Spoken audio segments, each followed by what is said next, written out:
eventually you get absorbed in, and you are Sonic.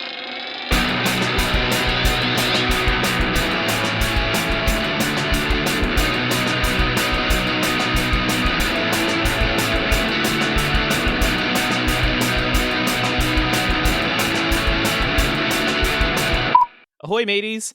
Welcome back to No Repeat, a podcast where we pick 3 songs every week for all the storms that life might blow your way. Joining me on this nautical musical adventure are my co-hosts, Tyler Reed.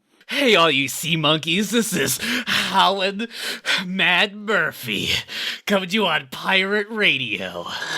And Sean Evans. Okay, then I guess I would be Telly Sean, head of underwater pottery magnets. I figured you were gonna do Hesh needs sex!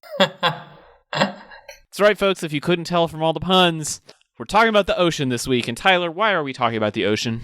This week, we're trying to find the perfect song for your first day at Sealab, submitted by @71DPI Alex Lockwood. Thanks so much, Alex. If you want to submit your own challenges, you can DM us, add us, whatever you want to do. Contact us anyway on Instagram or Twitter @NoRepeatPod, or you can send us an email at norepeatpod@gmail.com. So, we should clarify. We are interpreting this challenge as your first day working at Sealab as depicted in Sealab 2021, which is the Adult Swim show that was created as a parody of the original show Sealab 2020. Right, because that's funny. Yes, it's much funnier. Much funnier.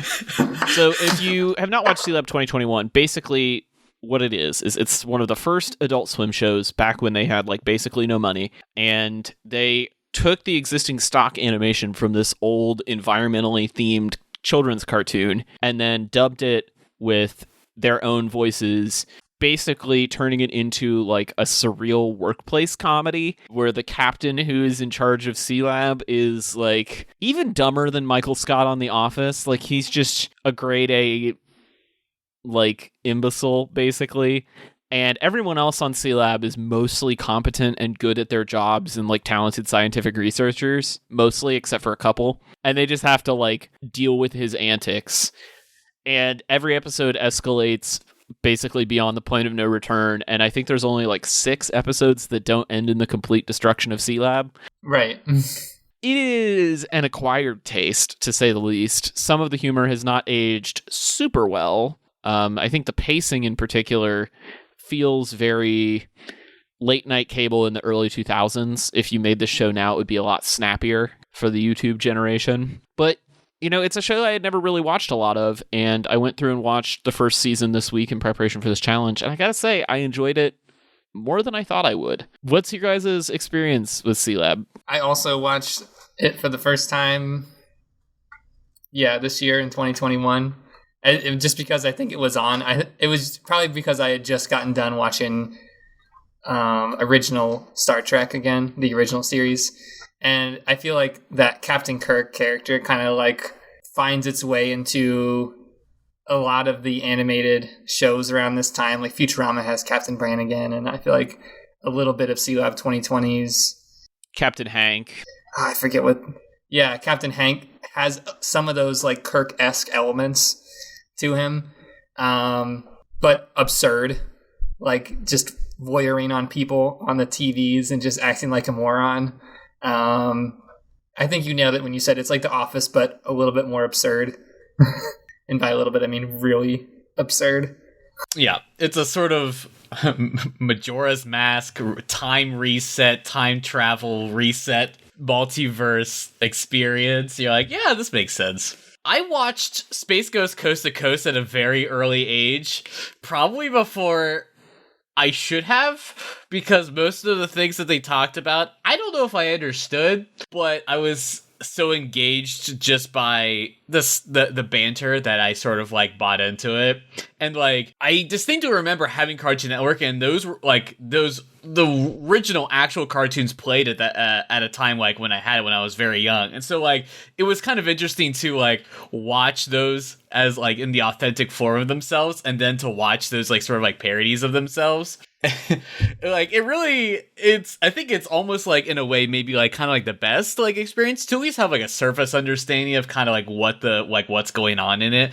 Kind of like how like the like Venture Brothers like makes more sense if you just if you had watched like Johnny Quest literally at all. So like I think just having like a good like base of kind of like understanding like what's going on, I think makes a lot of sense. I think understanding kind of like how they animate it anyway helps too, because it's like they really, I mean, they chopped up like a bunch of like scenes anyway, and like the cartoons were kind of janky as it is. They barely survived. They were like barely functional as like a cartoon. So like the stuff that they have to like to cut from is like, you know, that one guy is just gonna be looking at that monitor the entire time. It's like he cannot not look at that monitor. And so like I think what's really fun about the series is that you do have to sort of like get creative, and that's like even like in like all of the other like Harvey Birdman. I think Harvey Birdman actually kind of like was a little bit more refined than the other ones, because I think that was like probably like they took like the models and probably just like cut them into places and then probably did a little more unique animation. But like Space Ghost was all like just, you know, like it's an arm flap, it's a lip flap. So like I think it's enjoyable for what it is, but I think almost you could listen to them as like a podcast and be like just as good. That's the joke a little bit, is that it is quintessentially paint by whatever you have on the screen and just trying to like write a script. It almost seems ad-libbed a lot. And in some regard, it was like improv, where they were like, okay, what's this one going to be about? And the idea has to be huge, and you just keep taping it over until you have something that sort of syncs up enough to make a pseudo storyline. I mean, you say that, but literally the second episode is like the ship is exploding, but what if we were robots? And they're like, that's just the, you know, that seems entirely riffed. That entire episode clearly was made up on the fly. And Captain Hank kind of reminds me of, if you're a fan of Archer, if like Krieger and Archer had a no filter hybrid character. Well, and we should say Adam Reed, who co-created Sealab, is the creator of Archer. Okay, because I kind of got some of those elements there. Maybe that's why I watched it all the way through, is because I saw other elements of shows in there a lot. I was like, okay, well, this is clearly someone's like fundamental, or like beta. Yeah, if you watch in order Sealab 2021, Frisky Dingo, and then Archer, you can basically watch Adam Reed evolve as like playing with these same tropes, that same kind of like cocksure character who always says the wrong thing and kind of feels like they're in a different movie than everyone else. It's just like he progressively refines it more, and I think like through working with various collaborators and stuff, it becomes snappier. And so by the time you get to Archer, like it's a joke a minute. But even then, much like Sealab, it doesn't rely very heavily on visual gags. Like this isn't The Simpsons. You're not seeing punny signs in the background. It's all about the voice acting. But I feel like for this challenge, I wanted to approach the mindset of the various denizens of Sealab that aren't Captain Hank. So you have your core cast, Lieutenant Sparks, who is always working the radio, White Debbie, who is a marine biologist, Black Debbie, who is the teacher of all of the kids that live on Sealab. And of course, there's a whole episode about why they called him that and how insensitive that is. Derek Stormy Waters, who is kind of like the buff meathead guy. Dr. Quentin Q. Quinn, who basically exists to be the brains of the operation, and so they can call him Dr. Quinn and make Dr. Quinn medicine woman jokes. Like, there are a lot of ostensibly competent people, and then there's also like just really, really dumb characters like Dolphin Boy, a little chubby boy that speaks in dolphin noises.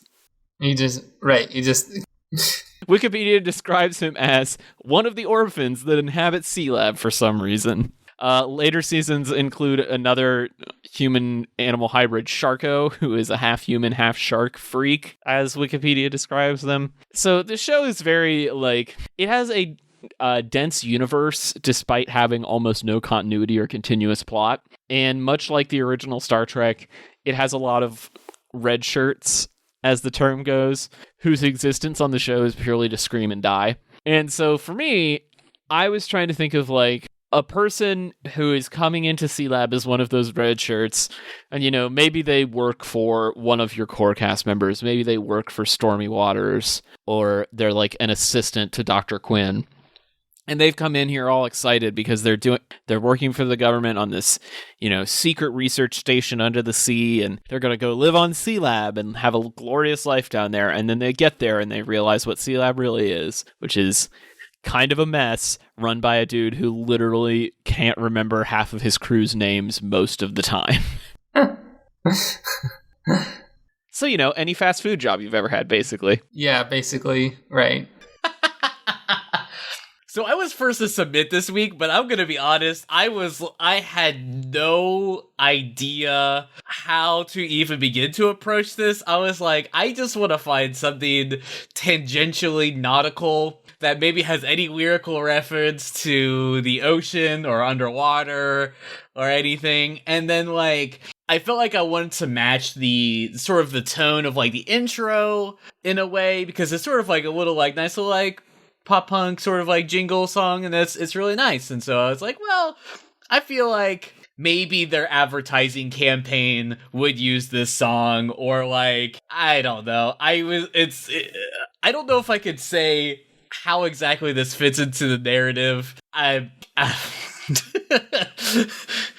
It's hard because it is sort of a gonzo parody of itself, and then also technically the subject matter of Sealab is so I was unsure of how to bridge that gap necessarily, and I feel like we all kind of ended up in a similar tone, so that's good. I feel like at the very least we kind of all were in the same sort of headspace.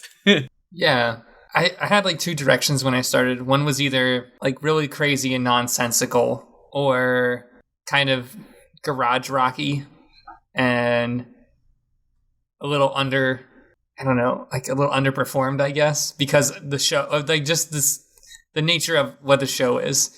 And I tried to do the craziness and it just didn't work for me.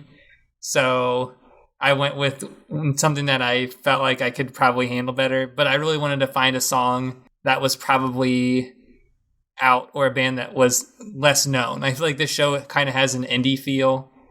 It was old school Adult Swim, back in the day. And I wanted to get a band and a song that was kind of like that. Maybe it got a little spotlight, but not for very much. And when I tell you where I found this song, you're going to die laughing because it's hilarious to think about. But yeah, we should say too, if you are not an elder millennial like we are, you may not remember the aesthetic of early Adult Swim, but it was very slapdash, very garage rock, very low budget as absolutely possible. If you ever come to Atlanta and you want to drive down Williams Street to see the Adult Swim office, it is the most unglamorous building in the world that just has a neon sign on the window that says Adult Swim. They're truly still operating on almost no budget. And so I think that definitely played into my picks as well of these are kind of the rejects from Cartoon Network across the street that have to go work at Adult Swim. It was a surplus budget department where it's well, if we don't spend it, we're not going to get it next year. So give them a grant or something. And then there it was. And an element of we need to fill this airtime with something, and we don't have the budget to keep licensing top shelf cartoons to run at 1 o'clock in the morning. So we ended up with Sealab. And on that note, who wants to go first this week? I'll go first this week. All right, Sean, what you got? So this week I chose Hey, You Kids by The Impossibles. Hey, you kids, turn up the stereo. Can't catch this on the radio. Mad kids, rock solid audio. Come up blasting with our everlasting overthrow. We can't stand standing side by side. We all fall down when we divide. I don't know, maybe for the past 15 or 16 years, I've had this song stuck in my head. Maybe once every 6 months. 15 or 16 years, Sean? Yeah. And I always just thought it was kind of catchy. It sounds like a very garage rock version of a Weezer song, and it's a little bit terrible. But where I actually discovered this song, when I mean terrible, I mean like the vocals are not auto-tuned into the correct key all the time when they do like the gang vocals. So yeah, just a word of warning there. If that sets you off, you're gonna get it here. But this was actually on the soundtrack for the Winter Olympics video game for Salt Lake 2004. That's amazing. And there was like 5 songs on this whole game. And this was one of them. I don't know how it ended up on here, but it was like very memorable for me that I was like, wow, this is actually pretty good. Now, when it's in like a really like bad video game and it's low quality sound on a tube TV, you don't hear all the nice clarity that you get nowadays on Oh yeah, it's Big Crush to hell. Right. And it sounded very like Blink 182 at the time, because it has that, that it's very power punk. And I feel like some of the lyrics in here are just so basic and good.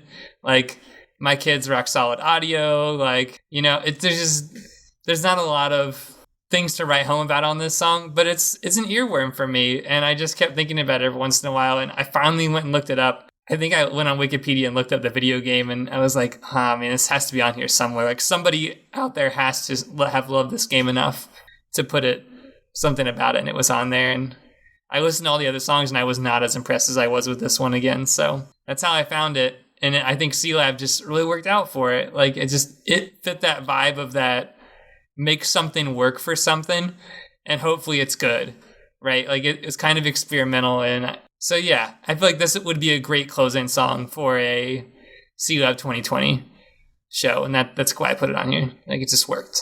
Yeah, it has that same energy that Sealab 2021 has, and that the theme song to the show by the band Calamine also has. This very, like, just minimally produced garage rock of the early 2000s. Like, I listened to the Strokes once and formed a band kind of stuff. I really dig this. It makes me super nostalgic for that era, which I was already thinking about a lot this week anyway, just for unrelated reasons. It sounds like the kind of song that I would have been like so pumped to get as the free single of the week on iTunes. Yes. And listen to on my iPad Shuffle on the bus. Yes. And I think that's kind of how I feel about, like, that period of Adult Swim, too. Like, there was something so interesting about being, like, in the know of this stuff back when the internet existed, but only just barely. Like, MySpace was truly just reaching our town in this period of, like, 2003, 2004. And so it felt like, knowing a song like this, even if you knew absolutely nothing about it, was very exciting. And it has kind of the happy-go-luckiness of Sealab. Like, for all its cynicism and surreality, Sealab is kind of like a goofy show. And I think this song is, like, kind of goofy in a way that makes it fit. Like, it's not trying to do anything too smart, which I think Adam Reed would appreciate.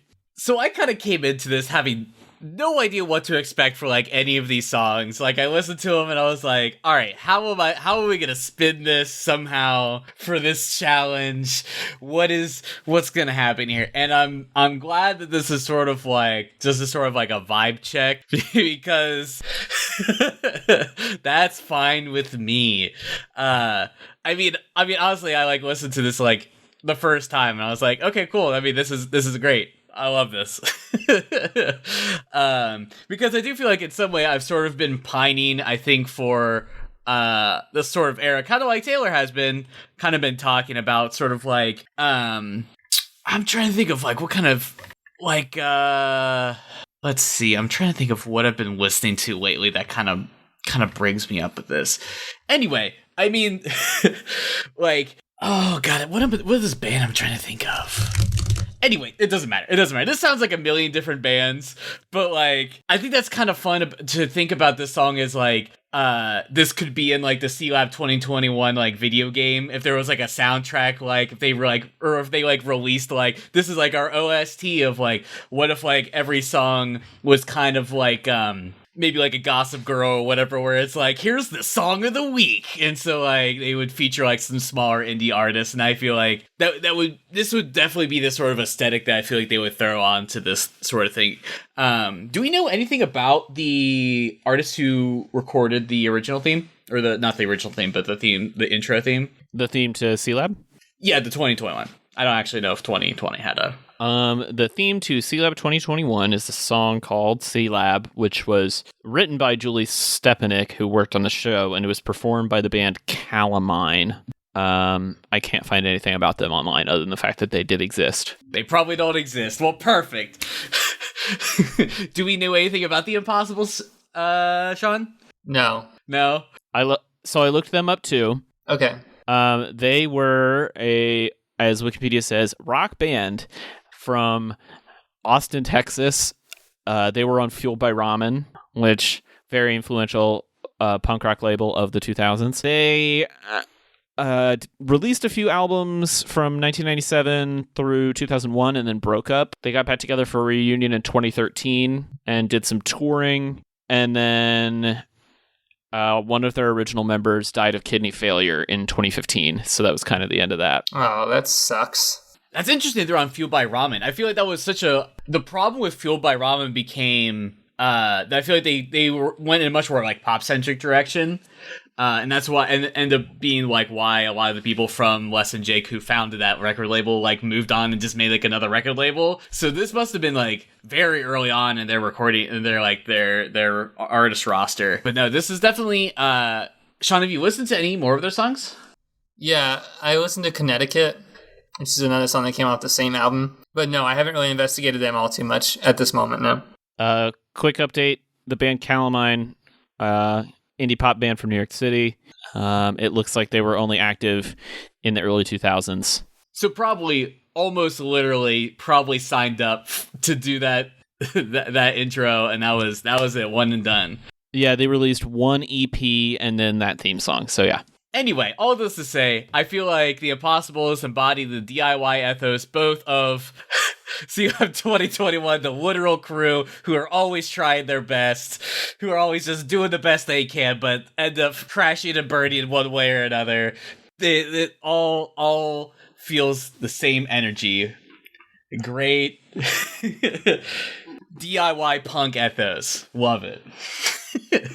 Well, I can go next. This week I chose Rich People Are Stupid by Ballpark Music. Like your coffee, guess I'll make it again.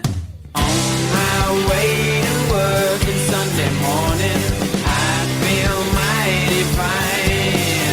Oh, rich people are stupid, rich people are stupid, and I feel mighty fine.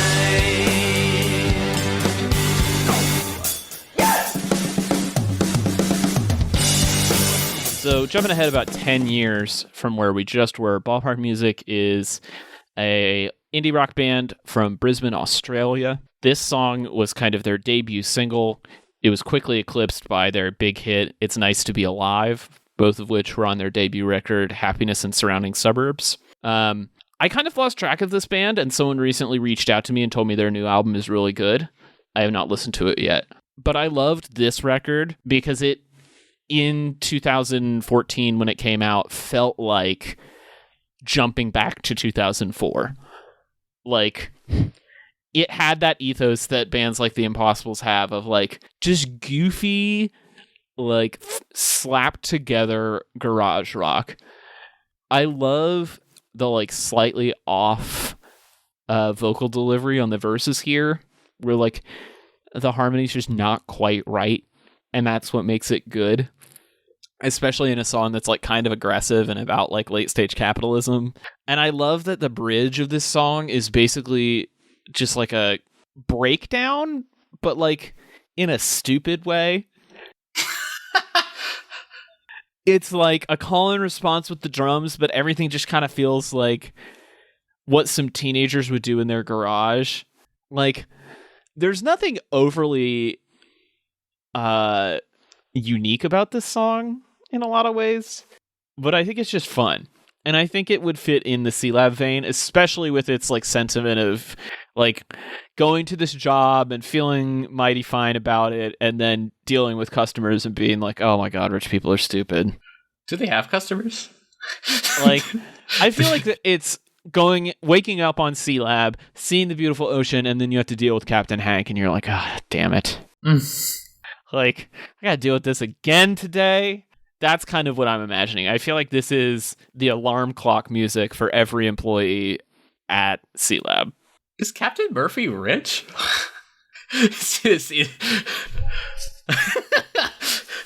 Unclear. He's certainly making more than everyone else there. What if no one's making any money there? Well, if they keep blowing it up, they definitely aren't.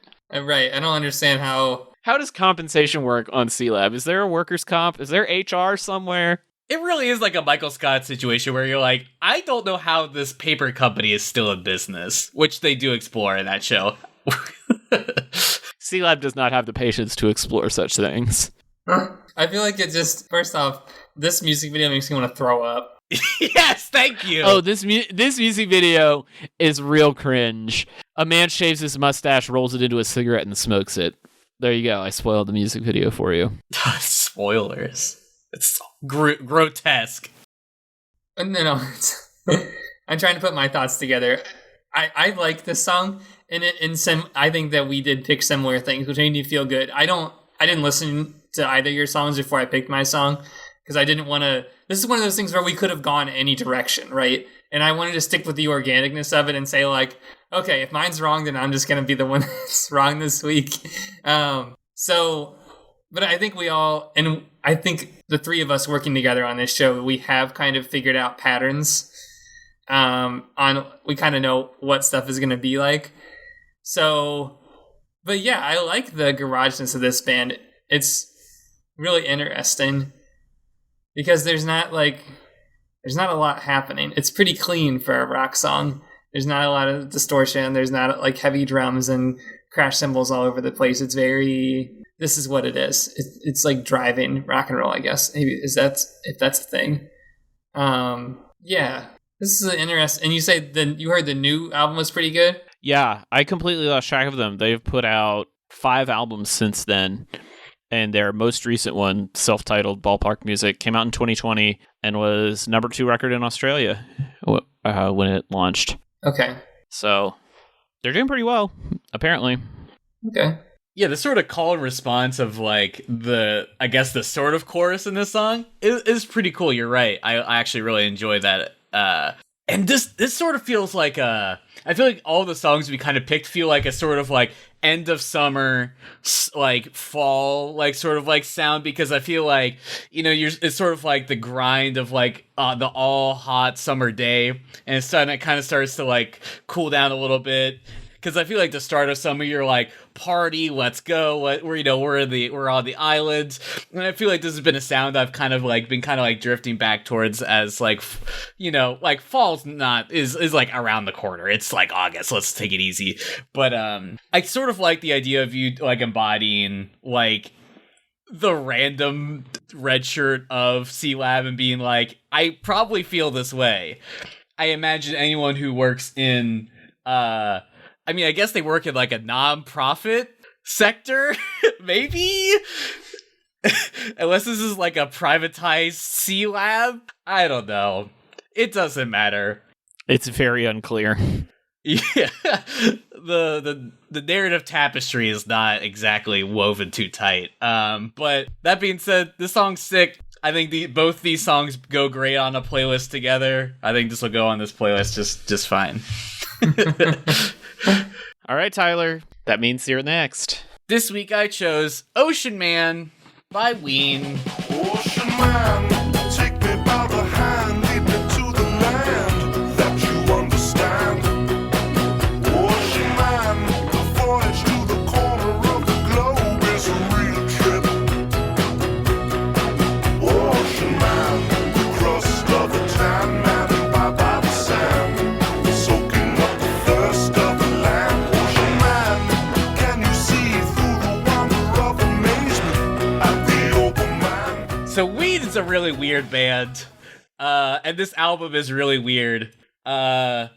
was supposedly an album that inspired to some capacity SpongeBob SquarePants, which, if you listen to it, makes a lot of sense. This song is surprisingly one of the more normal tracks on this album. It goes into a lot of weird narrative places. And Ween is a band. Actually, I own the Mollusk, the album this is on, and it's like my friend John like suggested it to me as like one of the first albums I bought. He's like, "You'll love this." I was like, "I kind of do." So I have a sort of like the song sort of has like a place in that way, and I think the art on the album is really great and all that. But I don't know. I just feel like sort of like the jangly guitars of this song really sort of like. It's almost like ukulele, and that sort of feels like the island, which sort of in a way feels like the ocean. And I mean, the song sort of like directly references like an ocean man, and so like maybe this is like the call of the Sealab to go into the ocean. I don't think that it's supposed to be a nice thing. I mean, like the music, like this like fan music video is like the monster from the Black Lagoon, like just getting shot with like a harpoon gun and just like hanging out. It's not really like. I don't know. I think it's just it sort of has a sort of like musical styling similar to the intro theme, kind of like I said, and it's a little nautical and it's weird, like the show. Oh yeah, no, this is a weird thing. That guitar tone for them is iconic though. It's like a real thing. Yeah, what a weird, beautifully weird song. This was probably the best one of everybody. This is just weird. The vocal, like, distortion is kind of weird. Feels almost underwater. Yeah. I watched another couple of videos of Ween, and they always have this, like, weird underwater thing kind of going on a lot, too. Like, it's... Yeah. Oh my god, they set Frogman on fire. This is a weird show, too. I don't understand what's happening at all here. Oh, it's an old horror movie from the 50s. They keep harpooning him. Okay, it's like they keep harpooning him, but he doesn't die. Well, yeah, it's a horror movie. You can't kill it. To make sure he gets away. Yeah, I mean, Ween is one of those bands that, like, I've always kind of felt intimidated by because their discography is so varied and their fans are so rabid. Like, Ween fans are in it for the long haul. This band has like created a whole mythology. They claim that they sprang from the head of a demon god. Like there's this whole like lore to their music that's like mostly goofy, but it definitely creates like a barrier to entry where I'm like, I don't know if I can like learn what's going on here. Like it feels like it's going to take me a few months. Yeah, you kind of got to listen to it and then you're like, you have to like process it. Like there's the album Chocolate and Cheese that just has like which is their biggest hit, yeah. Which just says like a titty lady with a like a wrestling belt and like just like that and the name. I'm like, I don't know what I'm ready for. I don't know what's gonna happen inside of this album. Boy, they're real interesting. I did find a fun quote while I was doing some preliminary research about them, where they were opening for Henry Rollins and the crowd wasn't very into them. And when Rollins came on stage, he said, "Start liking them now, for one day you will get down on your filthy knees and crawl to the altar that is Ween." That's kind of a weird take from Henry Rollins, but you know what? I know. I feel like, at the very least, I feel like Rollins probably respects the artistry. Which is kind of where I wanted to go with my discussion of this song, of like, is it perfect for this challenge? Yes. Is it a song I would normally listen to? Probably not. Because it's real goofy. And something about that vocal distortion just really bugs me. I don't know why. I understand what they're doing and trying to do this like underwater sound, and I think it's effective at that, but it bugs me. I don't know why. Yeah. Great for this challenge, though, and I feel like this song could very easily have been featured on Sealab. Right. I am sure the people who made Sealab were aware of this weird nautical-themed Ween record. All right, now it's time for notable B-sides, and these were songs that were so close to getting on here, but the lab exploded and we lost them before the next rebuild. Anybody got any B-sides? I was really focusing on that red shirt narrative that I created. So I had I Blame Society by Titus Andronicus, Career Opportunities by The Clash, Got a Job by Smokey Robinson and the Miracles. And then I really, really almost picked it, but I figured Sean would get on me for it being too long. Working Man by Rush. That song slaps. It's like 7 minutes long, but it I feel like that's slaps so It's the hard. first time I've ever heard you say anything that positive about a Rush song, which is incredible to hear. I was shocked because I am not normally a Rush fan. Okay, I just wanted to be clear. I was like, this feels out of Taylor's normal repertoire. Believe me, it is. This is like the first time, I think, on the history of the show that you guys have picked songs that are shorter than mine. Both of your songs are about half as long as mine. Yeah. All right. So my B-sides. I really wanted to pick something by Tyler, the Creator, because it's just crazy. And I don't know. I didn't really feel like anything. It was crazy, but it didn't really fit the Sealab vibe. So I kind of went away from that. My second song that I thought might have worked was Pets by Porno for Pyros. It's just kind of out there and kooky, and I like that part. I figured that was a very Sealab. Like this is why I changed from kooky to like a little bit older indie stuff, because I felt like if you pick something that's just abstract craziness, you miss the point of Sealab. Like it does have a plot. It does go someplace, and not having that didn't make sense. I'm trying to think. Like I looked at some other songs like by Megan Thee Stallion and stuff, and I don't know. I couldn't find anything that worked as well as The Impossible. So that's kind of why, like, that's how I got there. I was like, look, this is the perfect balance for everything. So It almost felt like choosing this specific way we worded this challenge and interpreted it was almost sort of like we are time capsuling this in a way. yeah. And I feel like that kind of was like the sort of unspoken role of it, and I think that's fine. I feel like you chose correctly, because like we could have been like sea shanties, it's like atmospheric, like ambient sounds. No. Anyway, I shot from the hip. I was like, I have no idea. I sent this in on like Tuesday, and I'm like, whatever. I'm wiping my hands clean. Let's go on to the next one. Well, Tyler, if people want to aim a harpoon in your direction, where can they do that? Please don't. Hey everyone, you can find my design illustration work at rudepets.club, and as always, you can find me on socials as Rudepets Club on Instagram and Twitter. Sean, if people would like you to adopt their dolphin boy, where can they find you?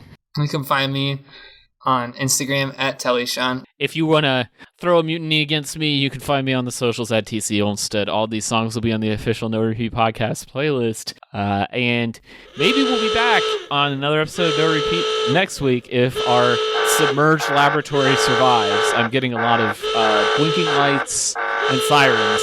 Something's wrong.